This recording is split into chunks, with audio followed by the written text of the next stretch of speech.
ఒక్క ప్రమాదం, ఒకే ఒక్క ప్రమాదం ఆ కుటుంబంలో తీరని విషాదాన్ని నింపింది. అమ్మా వెళ్ళొస్తాం, నాన్న బాయ్ బాయ్ అని చెప్పిన ఆ ముగ్గురు అక్క చెల్లెలకు తెలియదు అదే తమ చివరి జర్నీ అని. ఆ తల్లిదండ్రులకు మాత్రం ఏం తెలుసు ఇక తమ ముగ్గురు కూతుళ్లను ప్రాణాలతో చూడలేము అని. చేవల్ల బస్సు ప్రమాదంలో ఓ కుటుంబంలో నెలకొన్న విషాదకరమైన పరిస్థితులు ఇవి. దీంతో తమ ముగ్గురు పిల్లల కోసం వెక్కి వెక్కి ఏడుస్తున్నారు ఆ తల్లిదండ్రులు.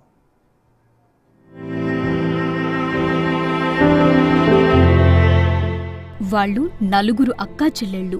అంతా అల్లారు ముద్దుగా పెరిగారు.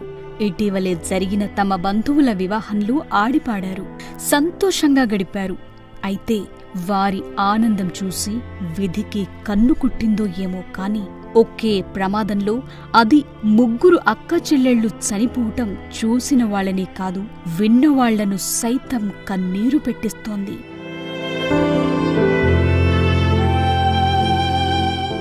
తాండూరు సమీపంలోని పేర్కంపల్లికి చెందిన ఎల్లయ్య గౌడ్, అంబికా దంపతులకు నలుగురు కూతుళ్లు. కార్ డ్రైవర్గా పనిచేస్తూనే ఎల్లయ్య గౌడ్ పిల్లలను బాగా చదివించాడు. ఇటీవలే పెద్ద కూతురు అనూషకు కూడా పెళ్లి చేశారు. పెద్దమ్మాయి అత్తారింటికి వెళ్లగా మిగిలిన ముగ్గురు కూతుళ్లను కంటికి రెప్పలా చూసుకుంటున్నాడు ఎల్లయ్య గౌడ్.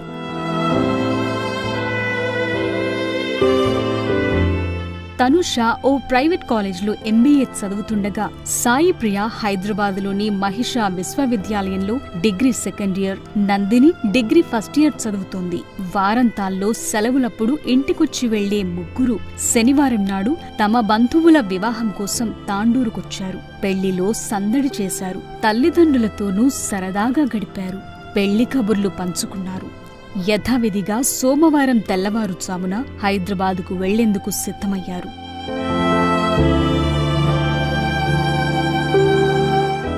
ముగ్గురు కూతుళ్లు హైదరాబాదుకు వెళ్లేందుకు సిద్ధం కావటంతో ఎల్లయ్య గౌడ్, అంబికా దంపతులు అన్ని జాగ్రత్తలు చెప్పారు. స్వయంగా తండ్రి ఎల్లయ్య గౌడ్ బస్టాండ్కొచ్చి పిల్లలను ఫస్ట్ బస్ ఎక్కించారు. పిల్లలు కూడా తండ్రికి ఎంతో అభిమానంతో బై బై చెప్పారు. మళ్లీ తిరిగొస్తామంటూ ప్రయాణమయ్యారు. కానీ వాళ్లకు మాత్రం ఏం తెలుసు అదే తమ చివరి జర్నీ అవబోతోందని.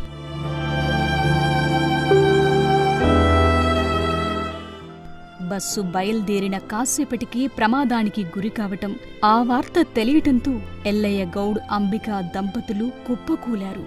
కళ్ల ముందే వెళ్లిన కూతుళ్లు అచేతనంగా తిరిగి రావటం తట్టుకోలేక తల్లిదండ్రులిద్దరూ వెక్కి వెక్కి ఏడ్చారు. తమ ధైర్యం వాళ్లేనని, వాళ్లే లేకపోతే మేమేం కావాలంటూ రోదించారు. సావు తననైనా తీసుకెళితే బాగుండేదని గుండె లవిసేలా రోదిస్తోంది తల్లి అంబిక. గవర్నమెంట్ బ్యాన్ చేసినందుకు ఇక్కడ వచ్చేసిన, ఇక్కడ పిల్లల గురించి ఇక్కడ ఉన్నా. మా పిల్లలు వచ్చారు, అక్కడే మనం డాడీ జాబ్ ఎక్కినామా అని చెప్పారు. వచ్చారు, జాబ్ వస్తుంది, డ్యూటీ వస్తుంది అని చెప్తే పొద్దుగా 5 గంటలకు బస్సు ఎక్కించిన.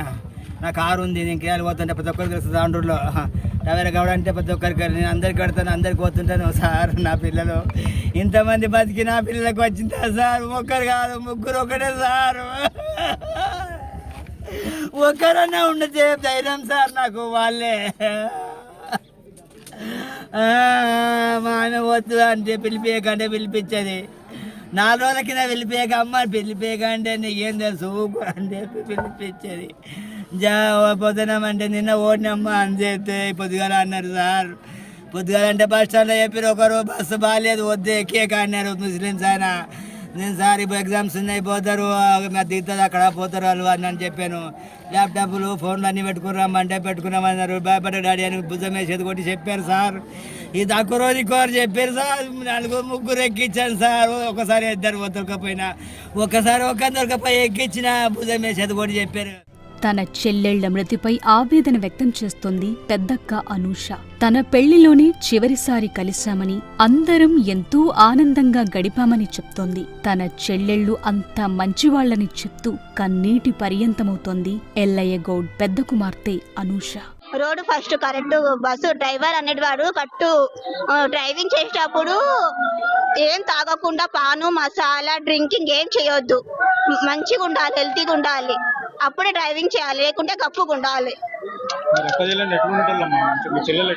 మంచోళ్ళు నలుగురు నిలిచి ఉంటుంటే కానీ నా ఆరోగ్యం ఎప్పుడు ఎట్లుంటో తెలియదని వాళ్ళు హైదరాబాద్కి వెళ్ళిపోయి ఉంటారు. నన్ను కూడా హైదరాబాద్ చదవమన్నారు, నేనే వెళ్ళాను. లాస్ట్ మొన్న అన్న మ్యారేజ్ రోజు నేను వచ్చి వెళ్ళిపోయిన, మ్యారేజ్ చేసి మళ్ళీ సెలవులెప్పుడొచ్చినా గ్రామానికొచ్చి సరదాగా గడిపే సాయి ప్రియ, నందిని, తనుష ఇక లేరన్న నిజాన్ని జీర్ణించుకోలేకపోతున్నారు గ్రామస్తులు. దీంతో ముగ్గురు అక్కా చెల్లెళ్ల అంతిమ యాత్రకు భారీగా తరలివచ్చారు. కడసారి వాళ్లను చూసి ఘనంగా నివాళులర్పించారు. మొత్తంగా చూస్తే ఒక్క ప్రమాదం ఆ నిండు కుటుంబాన్ని చిదిమేసింది.